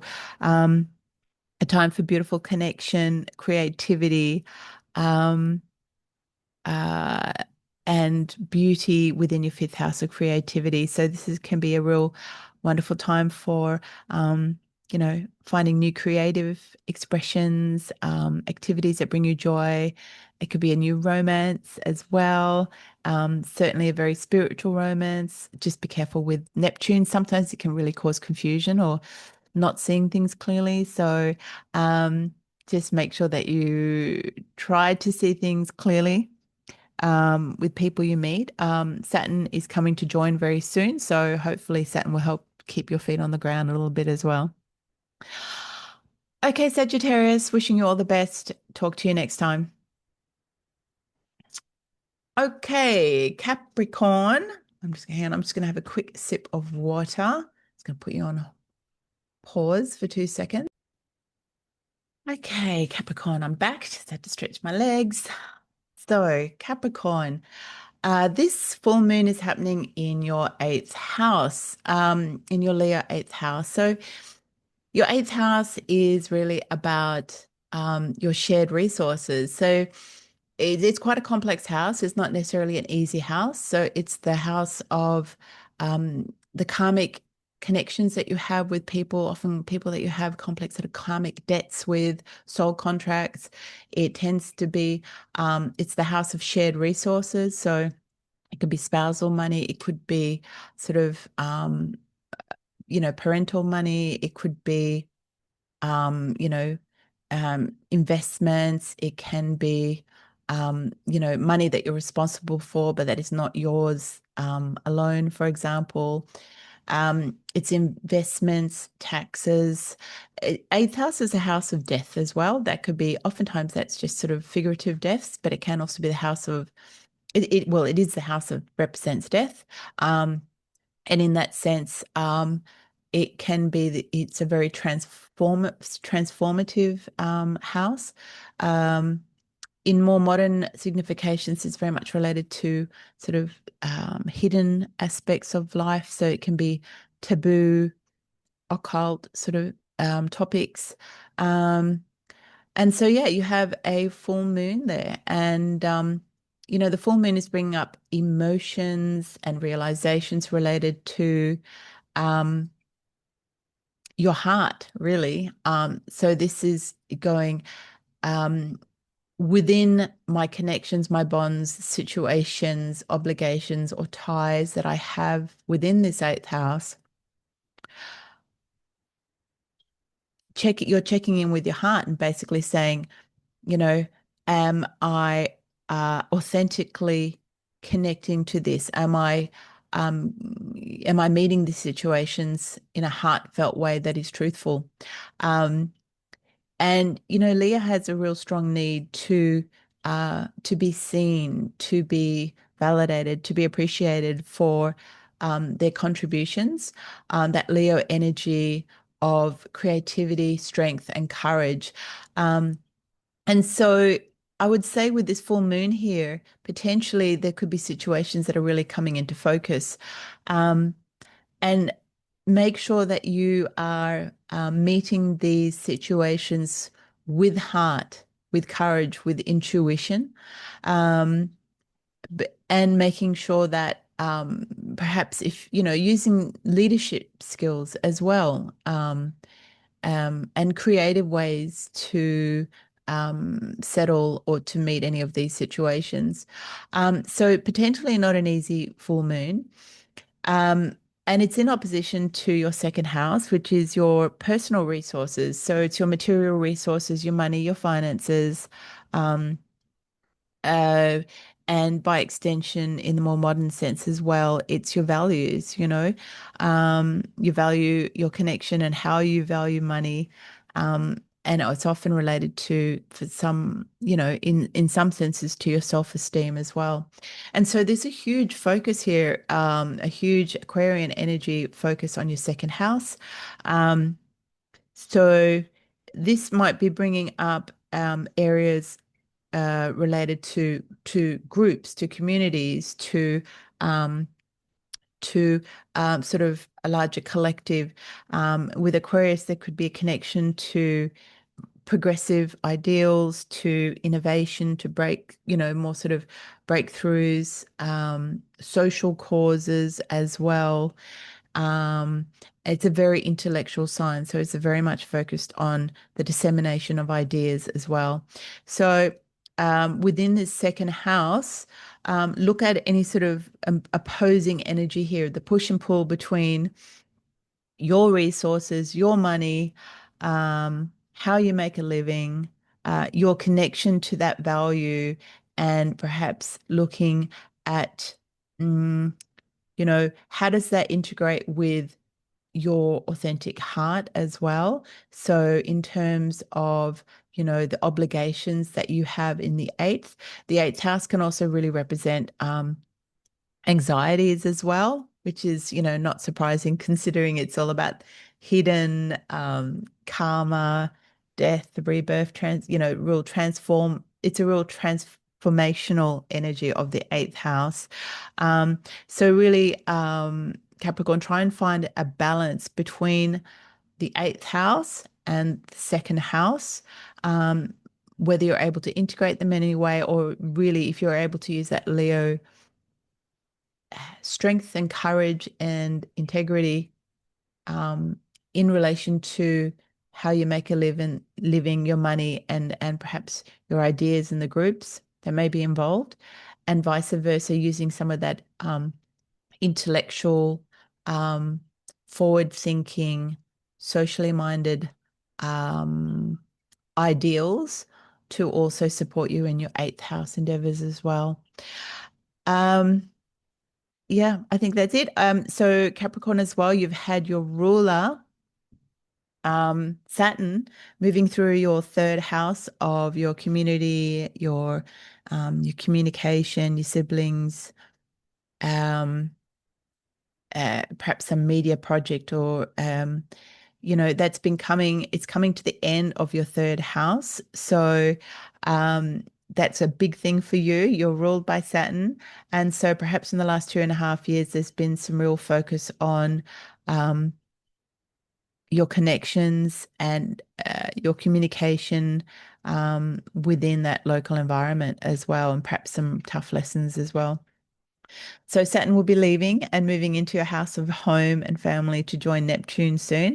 So it's a whole new era, really, Capricorn. But luckily as well, you had that new moon in your first house last month, and I think that it really brought some new shifts for you in terms of what it is that you want to build in your life, what your long-term goals are.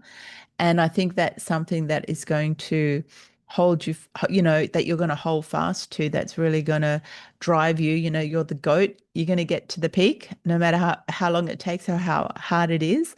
Um, and so, yeah, this is just like a temporary focus. Um, well, it's not temporary. You got Pluto in your second house for a very long time, but now that sort of in terms of your goals, in terms of what you want to achieve, um, there is now a reflection on this in the space of your finances, both your own and those that you're involved with across in the eighth house. Um, okay, I think that's all I want to say, Capricorn. Wishing you all the best. And I will see you hopefully for the solar eclipse that's happening on the 17th. I hope to have a report out on that as well. Wishing you all the best. Talk soon.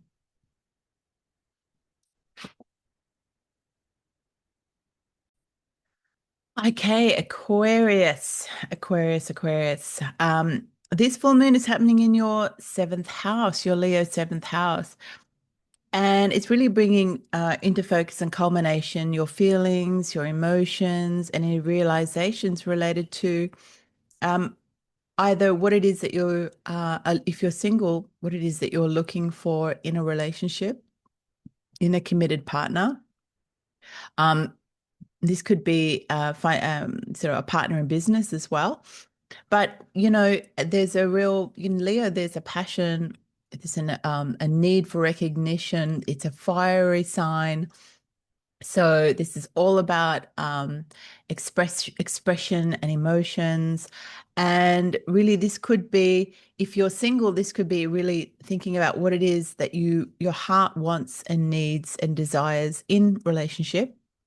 Um, and if you are in a committed relationship, this could really, because the seventh house, your seventh house represents your committed partner.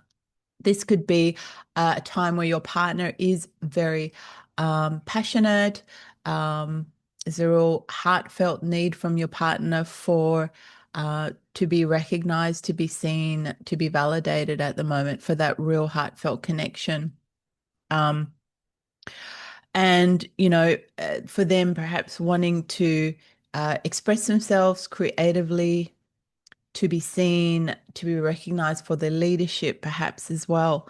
And so this is very interesting because your house is lit up. So, Aquarius, you have this very big focus of planets in your first house, which is very interesting because at the same time that, this full moon is lighting up your partnership or your partner's life, you are very much focused on yourself. You have Pluto here, which Pluto entered some time ago. I've got it written down somewhere, but Pluto entered, damn, I think it was, I'll come back to that, but it's in there for a long stay. Um, and you've got Mars here, you've got the Sun, you've got Venus, you've got Mercury. So you have such a concentration on you yourself. And your first house is your body, your mind, your emotions. Um, it's the ancient astrologers called it the helm of your ship. It's the house from which you steer your life. Um, and Aquarius is a very intellectual sign. It's the house of ideas. It's the house with a strong, it's the sign that has a very strong sense of responsibility to the collective, to the community, to social causes. Um, and it's especially strong as well, not only by this concentration of planets, but, Mars, Venus, and Mercury were all recently reborn in the heart of the sun, which means that the way that they want to express themselves has really been clarified and reborn in the heart of the sun they'll be given a new sort of divine download. And so your Mars will have um had been infused with a new drive, a new direction, new energy. Venus will have been stripped of sort of any parts of herself in terms of value and desire, and there could have been a real reframing of that or a real shift in what it is that she wants, um, especially in Capricorn, which is the sign of, you know, legacy, of structure, of that real structured security. So, and then Mercury as well in terms of your plans, your strategy, what it is that you want to communicate as well. And so, on top of that, as these planets, including the sun and the moon at that time, as they all entered into Aquarius after that new moon in Capricorn last month, they all, auspiciously or notably met Pluto as they entered. Pluto is Lord of the underworld. Pluto has that real subterranean, intense power. It, amongst other things, represents um, destruction and death, and then rebirth, and then life. So real transformative energy of Pluto.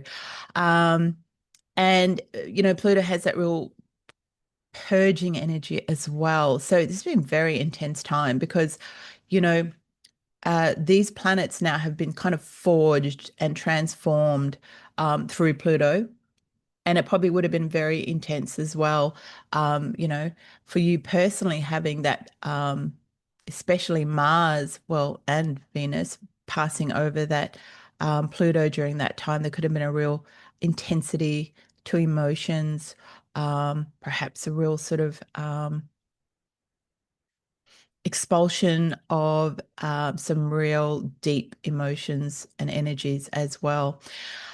So, um, this is a very transformative time for you, Aquarius. Um, the Aquarius energies are lit up strongly. Let's put it that way. And really, we all know that when we have transformation and change within ourselves, it automatically and necessarily changes the way that we relate to the world as well. So within, so without, as above, so below, all of those ideas. So um, there's a really, you might have a real strong sense of wanting to share your ideas, to be part of a group, to be part of a movement, to be part of some sort of action. Um, but then you have this full moon over here in your seventh house, asking, giving, really representing that oppositional energy from the other, from perhaps a committed partner, a relationship that you're in. On a sort of more day-to-day level, this could be making sure that, because, Aquarius, you can be quite detached in that sense of you're in your mind a lot of the time. This is a real reminder that your partner potentially right now is needing some more emotional sort of validation and recognition and some time. So don't forget, to try and balance that real mental, intellectual energy that you have, Aquarius, with the needs of your partner as well. Um, and what else I was going to say? So yeah, make sure because uh, Aquarius is also very much can be eccentric, nonconformist, a bit rebellious as well. So, make sure that you handle this well with your partner because as you're changing, they're going to be feeling that as well. And if this is a relationship that is long lasting and that is something that you value, you're just going to need to make sure that you also give some heart and time and expressive expression of um, appreciation to your partner as well at this time to find that balance. Um, what else? So Aquarius, your ruler Saturn is about to leave your second house. So you might have found in the last 2.5 years that there has been some financial, perhaps ups and downs and challenges, especially with Neptune having been in there. Um, and you might have had to have learned some sort of harder lessons in terms of managing your money, making sure that you think through any sort of big investments carefully.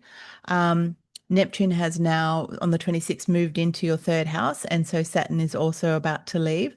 Um, so there'll be a whole new focus now coming in for the next few years after the 14th, when Saturn leaves your second house and moves into your third house.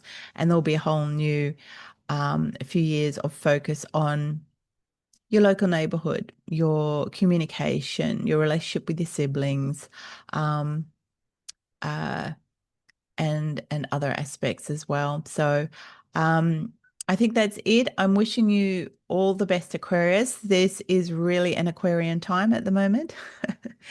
So a big time for personal growth, some changes. Wishing you all the best, Aquarius. And I'll talk to you in our next session or next video. Thank you. Okay, Pisces. So, Pisces, this full moon is happening in your sixth house. So the sixth house here is all about your day-to-day routines, your lifestyle. It's about service, service to yourself to meet all the obligations that we all have, and making sure that our lives are running smoothly, life admin, shopping, chores, making sure that we're eating well, that we're getting our, exercise in regularly. And it's also about, obligations and service in terms of our work. So it really represents your work environment. It represents work colleagues as well.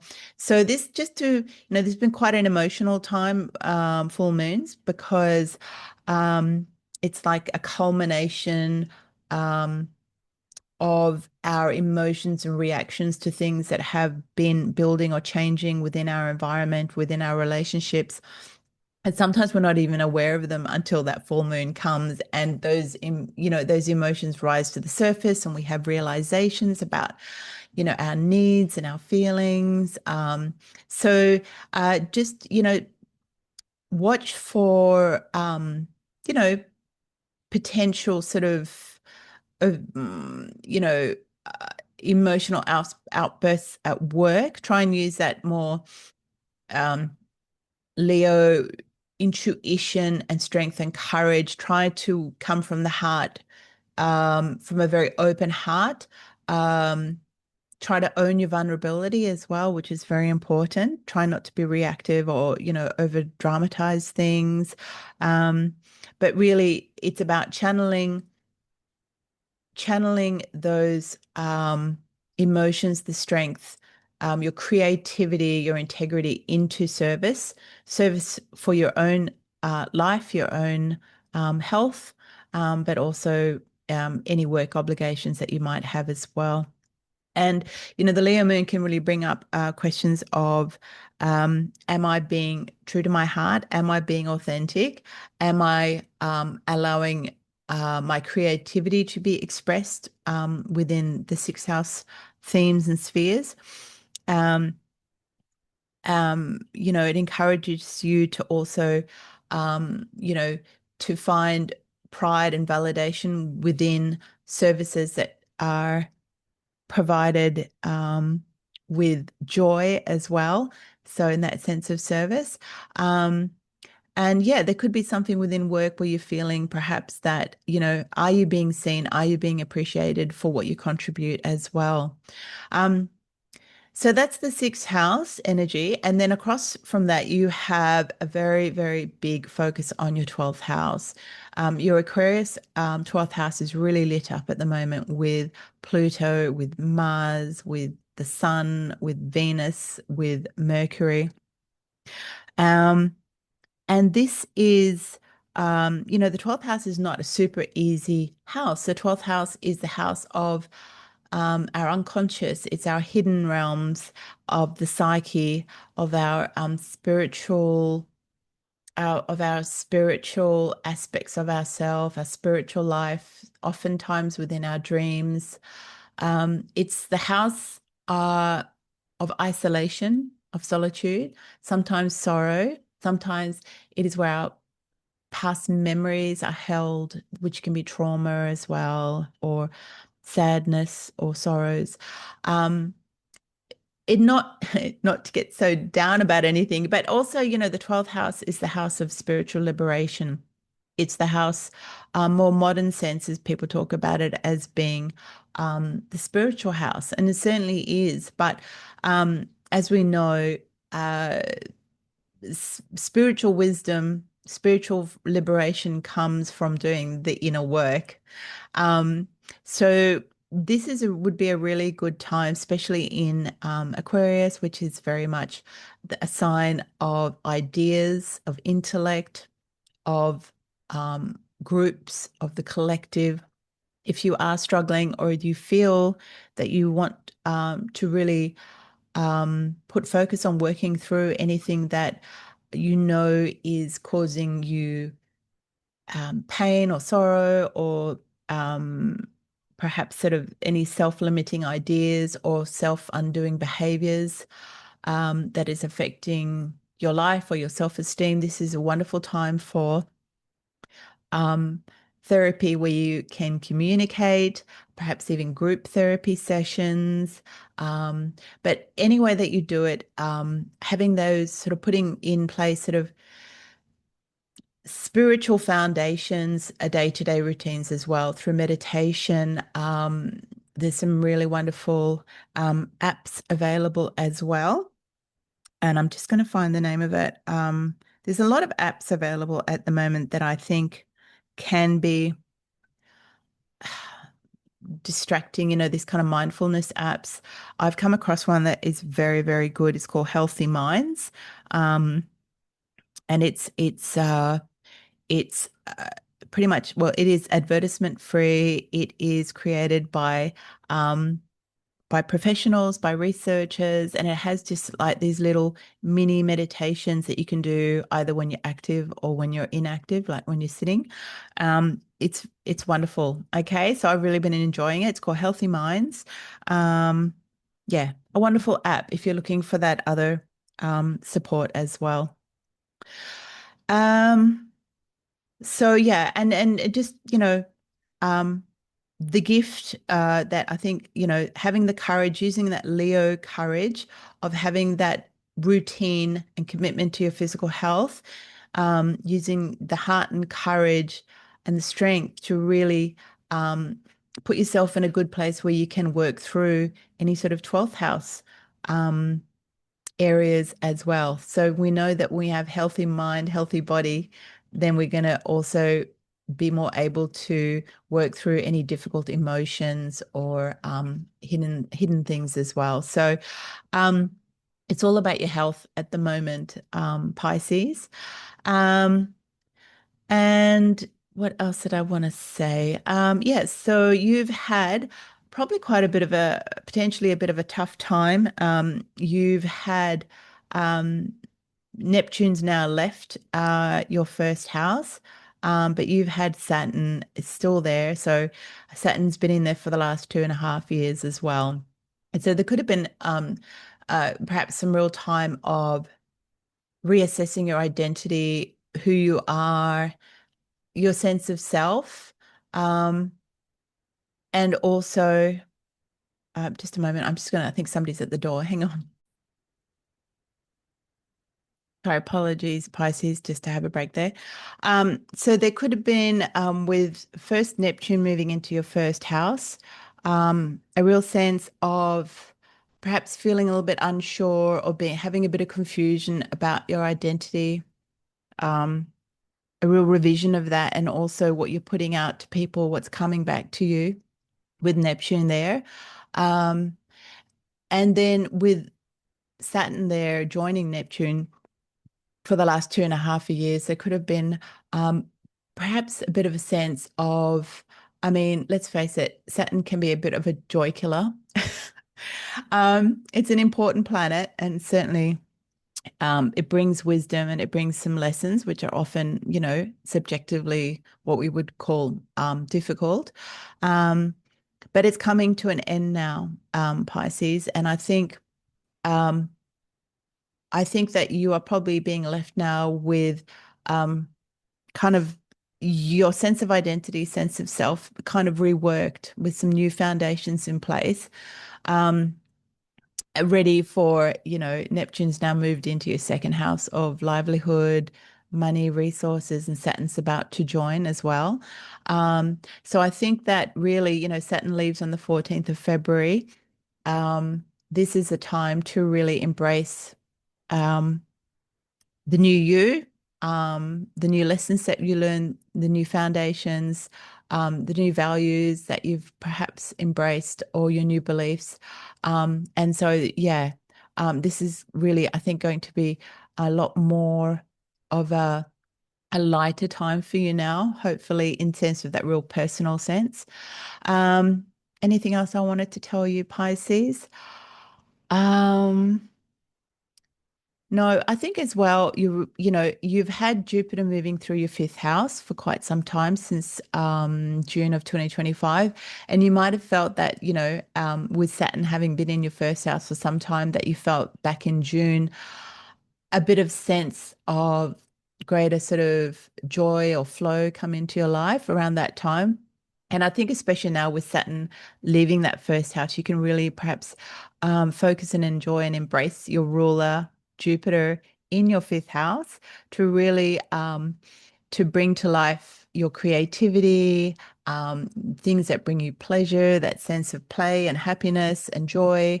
Um, if you're an artist, this would also, bring a lot more creativity to your life. I mean, Jupiter currently is retrograding. Sorry, I should have had these dates ready, but I'm just checking where the sun is. One, two, six. So very soon, Jupiter will be going direct, and then really you'll be cooking in the fifth house in terms of, creativity, pleasurable activities, um, certainly romance, joy if you're a parent as well with your children. So, yeah, I think that is something that you'll be enjoying until Jupiter moves into your sixth house. Just trying to remember. I think it is around August of 20 this year. So I keep saying next year. All right. So, Pisces, it is wonderful to speak to you. I hopefully will have the solar eclipse video out, and I'll talk to you then. All the best.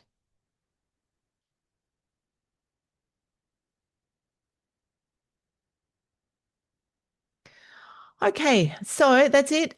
Just before I leave, I just want to say thank you. If you made it all the way through to the end. Um, So um, I'm hoping I'm moving into, like I said, I've had to go back to full-time work after quite a bit of a pause, but I've made a decision to pull back a little bit from work so I can spend more time doing my, astrology, art, music, the things that I really love doing. But up until then, I am preparing a workshop as well here locally in Perth. So Time is a little bit tight as well, with my other obligations, but I'm really hoping that I can get either a post, a video out, or both. We'll see. For this solar eclipse coming up on the 17th of February. Thank you, everybody. If you'd like to read my writing, my posts, go to lifetreeastrology.com, click on Astral Musings. If you'd like a reading, please contact me. I would be really happy to go through your chart with you and talk about any aspects of your life, or look at what's coming up for you in the next few months or years. Wishing you all the best. Stay strong. Remember to use that Leo heart as the world is going crazy, and stay centered. And wishing you all the best till next time. Thank you.